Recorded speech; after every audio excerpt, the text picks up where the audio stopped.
Did you know that there is an ancient Greek goddess that we still believe in and worship in our modern day? This is Peitho, and she is the goddess of persuasion. She is often depicted as being a close companion of the goddess of love, Aphrodite. Here she is in a mural depicted leading Eros to Aphrodite that was found in Pompeii. Nowadays, more than ever in the history of the world, it seems that it doesn't matter what you do or what you believe in, but if you can be charismatic and communicate well, make people laugh, then you can earn vast amounts of success and gain an enormous following of support. Interestingly, Peitho was seen as the goddess of persuasion both in a romantic sense, seduction, and in a more literal sense, such as in politics, very closely linked with the art of rhetoric. And scholars aren't in agreement as to whether Peitho was actually a goddess or rather just the personification of the forces of persuasion. And this leads into an argument that some scholars discuss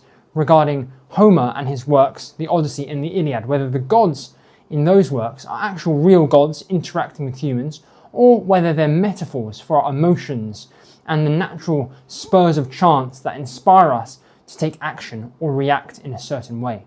Peitho, in a similar way to many other ancient Greek and Roman gods and goddesses, has a power that is dual-natured. On the one hand, persuasion can be a positive force. It allows people to resolve conflict through communication without turning to violence. However, it can also be used for negative ends in regards to the fact that persuasion, you can seduce people to accept and do things that they ought to reject. This is a dilemma that Socrates speaks about in Plato's work, the Gorgias. He says that persuasion can be such a powerful force in the universe, something that allows us to have justice, peace, and order. But then if the persuaders are too powerful, they can manipulate and confuse great masses of people, and this leads to tyranny and great societal damage. Have you heard of the goddess Peitho before? And do you think that persuasion is extremely important nowadays as it was back then in Athens? Let me know your thoughts in the comments.